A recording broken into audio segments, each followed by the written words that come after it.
दोस्तों कहानी की शुरुआत में हम एशली नाम की एक लड़की को देखते हैं जो कि अपनी कार से कहीं जा रही थी। ड्राइव करते हुए एशली को उसकी मॉम का फोन आता है तो वो उनको बताती है कि आज रात को वो बेबी सिटिंग के लिए जा रही है। दरअसल एशली एक अमीर फैमिली के यहाँ पर बेबी सिटिंग किया करती थी जहाँ पर उसे इस काम के काफी अच्छे पैसे मिलते थे। दूसरी तरफ हम उसी अमीर फैमिली को देखते हैं जिसमें एक गधा सा पति और एक सुंदर सी पत्नी साथ में रहते थे। अब क्योंकि पत्नी पटाखा दिखती थी और पति हमेशा उस पर लट्टू रहता था तो पत्नी इसका फायदा उठाते हुए हमेशा उस पर हुक्म चलाती रहती थी। इसके बाद हम दो लड़कों को देखते हैं जिसमें एक का नाम ल्यूक और दूसरे का नाम गैरेट होता है। वो दोनों अपने फोन में अश्लील वीडियोस देख रहे थे और तभी ल्यूक गैरेट को कहता है कि आज एशली वापस घर आ रही है और मैंने सोचा है कि मैं आज उसके साथ कुछ करके ही रहूंगा। लेकिन तभी वहाँ पर ल्यूक की मॉम आ जाती है और वो दोनों बात को बदल देते हैं। दरअसल यहाँ पर एशली पहले भी ल्यूक की बेबी सिटिंग कर चुकी थी और ल्यूक भी एशली को बहुत पसंद करता था और उसके साथ इंटीमेट होना चाहता था।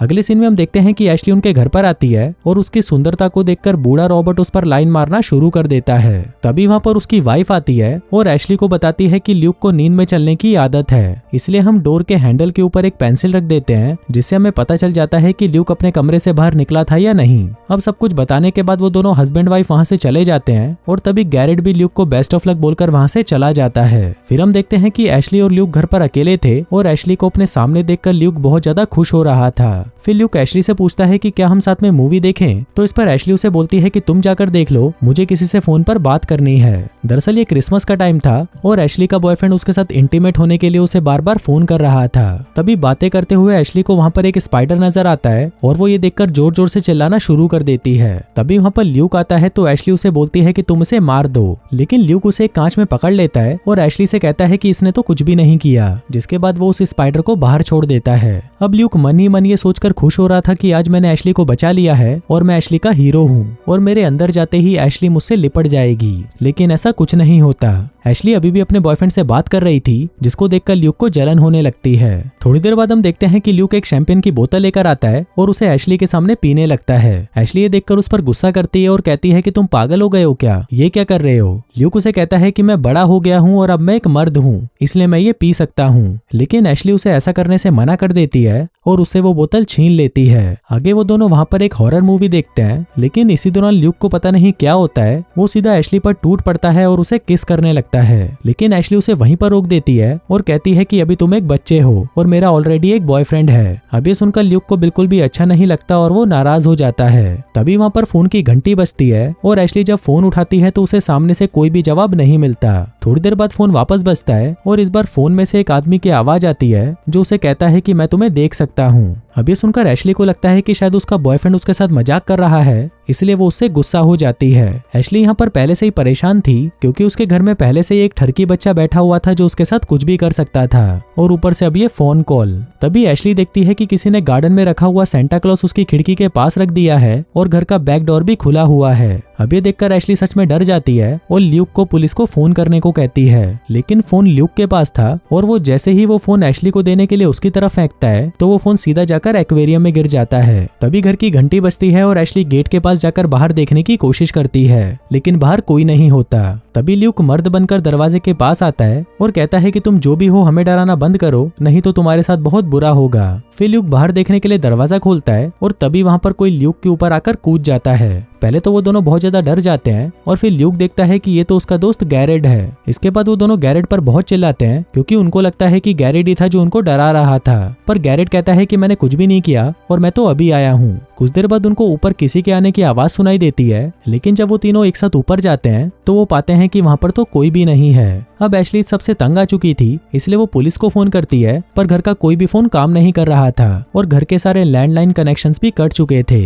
वहीं एशली का फोन भी पानी में गिरने की वजह से खराब हो चुका था। फिर एशली ल्यूक को उसके लैपटॉप से पुलिस को इन्फॉर्म करने को कहती है, पर लैपटॉप में इंटरनेट कनेक्शन भी नहीं आ रहा था। अब एशली के पास और कोई ऑप्शन नहीं था, इसलिए वो डिसाइड करती है कि वो बाहर जाकर कार से सीधा पुलिस स्टेशन जाएगी। पर तभी वो देखती है कि उसकी कार का टायर भी किसी ने पंचर कर दिया था। तभी गैरेट ऊपर से एक ईंट लेकर आता है जिस पर लिखा था कि अगर तुम यहाँ से गए तो तुम मारे जाओगे। अब ये देखकर गैरेट की डर के मारे पैंट गीली हो जाती है और वो उनको कहता है कि मुझे मेरी जान ज्यादा प्यारी है, जिसके बाद वो सीधा वहां से बाहर भाग जाता है। पर उसके बाहर निकलते ही गन शॉट की आवाज आती है और गैरेट वहीं पर गिर जाता है। अब ये देखकर एशली घबरा जाती है और अब उसे यकीन हो जाता है कि सचमुच घर में कोई ऐसा है जो उन दोनों को मारना चाहता है। फिर एशली और ल्यूक भागकर ऊपर जाते हैं और उन्हें वहां पर एक स्ट्रेंजर दिखाई देता है जो उन्हें मारना चाहता था। तभी उसको देखकर एशली ल्यूक को लेकर एक कबर्ड में छुप जाती है। फिर कुछ देर बाद वो स्ट्रेंजर वहां पर एक बंदूक के साथ आता है और उन दोनों को ढूंढने लगता है। एशली और ल्यूक बहुत ज्यादा डरे हुए थे और उनको लगता है कि स्ट्रेंजर उन्हें ढूंढकर मार डालेगा। पर तभी एशली की नजर उस स्ट्रेंजर के मास्क पर पड़ती है और वो ल्यूक से कहती है कि ऐसा मास्क तो तुम्हारे पास भी है ना। अब ये देखकर एशली समझ जाती है कि ये कोई किलर नहीं है बल्कि ये दोनों नमूने मिलकर उसको पागल बना रहे हैं। जिसके बाद वो कबर्ड से बाहर आती है और उस स्ट्रेंजर को उसका मास्क उतारने को कहती है। फिर जब वो स्ट्रेंजर अपना मास्क उतारता है और हम देखते हैं कि ये तो ल्यूक का दोस्त गैरेड है जो घर के बाहर मर गया था। तब एशली को उन दोनों का प्लान पता चलता है। दरअसल ये पूरा प्लान ल्यूक का ही था और वो एशली को डराना चाहता था ताकि वो बाद में उसे बचा ले और फिर एशली की नजर में वो एक हीरो बन जाए। पर एशली सबसे बहुत ज्यादा नाराज हो जाती है और वो ल्यूक के पेरेंट्स को फोन करने के लिए बाहर जाती है। ल्यूक एशली को रिक्वेस्ट करता है कि प्लीज ऐसा मत करो, पर एशली उसकी एक नहीं सुनती और उसे कहती है कि तुम एक पागल हो और तुम्हें एक हॉस्पिटल में होना चाहिए। तभी ल्यूक भी उसके पीछे आता है और एशली के मुंह पर एक थप्पड़ मार देता है जिससे एशली सीधा नीचे जाकर गिरती है और बेहोश हो जाती है। कुछ देर बाद जब एशली को होश आता है तो वो देखती है कि उसे चेयर से बांधा हुआ है और वही ल्यूक भी होता है जिसका बिहेवियर पूरी तरह चेंज हो चुका है। वो एशली से बहुत बदतमीजी करने लगता है और उसके सामने अपनी दिल की बात भी बोल देता है कि मुझे तुम्हारे साथ इंटीमेट होना है। वहीं एशली उसकी तरफ देखकर सोच रही होती है कि साला ये कितना बड़ा घटिया इंसान है। तभी ल्यूक एशली को ट्रूथ और डेयर गेम खेलने को कहता है और उसे ये भी कहता है कि अगर तुम ये गेम जीत गई तो मैं तुम्हें आजाद कर दूंगा, लेकिन अगर तुम हार गई तो तुम्हें एक ड्रिंक पीनी होगी जिसमें जहर था। लेकिन ये देखकर एशली उसे कहती है कि तुम लोगों की लगने वाली है, इसलिए बेहतर है कि तुम मुझे खोल दो। लेकिन ल्यूक उसकी कोई बात नहीं सुनता और वो एक साइको बन चुका था। फिर वो सभी ट्रूथ और डेयर गेम शुरू करते हैं और गैरेड ल्यूक को डेयर देता है कि तुम्हें एशली को छूना होगा। अब ये सुनकर ल्यूक बहुत खुश हो जाता है और वो एशली को सामने की तरफ से छूने लगता है। अब थोड़ी देर तक तो ये गेम चलता है, पर उसके बाद गैरेड ल्यूक से कहता है कि मुझे ये सब ठीक नहीं लग रहा, इसलिए अब हमें ये सब बंद कर देना चाहिए। पर इस पर ल्यूक उसे कहता है कि अभी तो मजा आना शुरू हुआ है और आगे तो इससे भी अच्छी चीजें होने वाली हैं। तभी अचानक घर की घंटी बजती है और ल्यूक देखता है कि वहां पर एशली का बॉयफ्रेंड रिकी आया था। ल्यूक उसे अंदर आने नहीं देना चाहता था, इसलिए वो रिकी से कहता है कि एशली तुमसे बात नहीं करना चाहती, इसलिए तुम यहाँ से चले जाओ। लेकिन रिकी जबरदस्ती अंदर आ जाता है और एशली को वहां पर ढूंढने लगता है। वहीं एशली भी आवाज निकालने की कोशिश कर रही थी ताकि रिकी आकर उसे ढूंढ ले,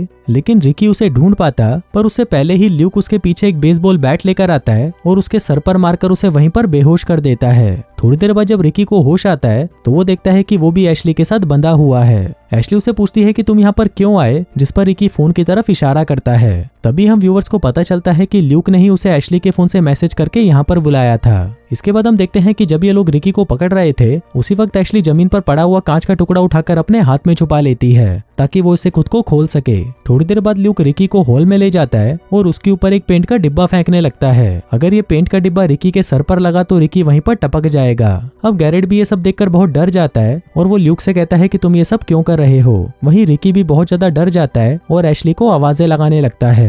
दूसरी तरफ एशली उस कांच के टुकड़े से खुद को खोल चुकी थी और जैसे ही वो ल्यूक के पास आती है, ल्यूक उस पेंट के डिब्बे को नीचे गिरा देता है जो सीधा आकर रिकी के सर पर लगता है और रिकी की वहीं पर मौत हो जाती है। अब ल्यूक ये सब देखकर बहुत खुश हो रहा था क्योंकि उसे खुद पर यकीन था कि वो कभी भी पकड़ा नहीं जाएगा। तभी एशली ल्यूक को गन दिखाकर उसे डराने लगती है, पर ल्यूक उसे डरता नहीं क्योंकि वो गन खाली थी। अब ये देखकर एशली वहां से भागने लगती है और जैसे ही वो घर से बाहर जाती है वहां पर कहीं से एक उड़ती हुई ईंट आकर सीधा उसके सर पर लगती है जिससे वो वहीं पर बेहोश हो जाती है। दोस्तों ये सभी चीजें ल्यूक ने पहले से ही प्लान करी हुई थी और एक 12 साल का बच्चा इतना बड़ा साइको हो सकता है ये किसी ने भी नहीं सोचा था। फिर एशली की आंख खुलती है और वो देखती है कि ल्यूक ने उसे फिर से बांध दिया है। थोड़ी देर बाद फिर से घर की घंटी बजती है। यहाँ पर एशली का एक और एक्स बॉयफ्रेंड आया हुआ था जिसे ल्यूक ने मैसेज करके बुलाया था। फिर ल्यूक उसके एक्स बॉयफ्रेंड के पास जाता है और उससे एक सॉरी लेटर लिखवाता है, ये बोलकर कि उसे ये सब एशली ने करने के लिए बोला है। आगे जब वो उस लेटर को लिख रहा था तभी पीछे से ल्यूक एक रस्सी लेकर आता है और उसके गले में बांधकर उसे लटका देता है। वहीं दूसरी तरफ गैरेड को एशली अपनी बातों में फंसा लेती है और उसे खुद को खोलने लगती है। वहीं गैरेड भी उसे खोलने ही वाला था कि तभी वहां पर ल्यूक आता है और ये देखकर वो उसे गोली मार देता है। इसके बाद ल्यूक एशली के पास जाता है और उसके गले में चाकू मारकर उसे भी मार डालता है। थोड़ी देर बाद वो अपने फोन में देखता है कि उसके पेरेंट्स भी घर पर आने वाले हैं, तो वो यहाँ का पूरा सीन इस तरह बना देता है कि सबको लगे कि ये सब एशली के एक्स बॉयफ्रेंड ने किया है और ल्यूक खुद अपने कमरे में जाकर सोने का नाटक करने लगता है। थोड़ी देर बाद जब उसके पेरेंट्स घर पर आते हैं तो वो ये सब देखकर तुरंत पुलिस को फोन करते हैं। फिर ल्यूक की मॉम भागती हुई कमरे में आती है और वो देखती है कि ल्यूक तो वहाँ पर सो रहा था और ऐसा दिखा रहा था कि उसे कुछ पता भी नहीं कि घर में क्या हुआ है। फिर मूवी के लास्ट में हम पुलिस वालों को देखते हैं जो कि आपस में बात कर रहे थे कि इनमें से एक जिंदा बचा हुआ है। अभी सुनकर ल्यूक भागकर सीधा खिड़की के पास जाता है और देखता है कि एशली अभी भी जिंदा है। वो उसे जाते हुए अपनी फिंगर दिखा के जाती है, जिसका मतलब था कि अब वो वापस आएगी ल्यूक से बदला लेने के लिए। और दोस्तों, इसी के साथ ही ये कहानी यहीं खत्म हो जाती है।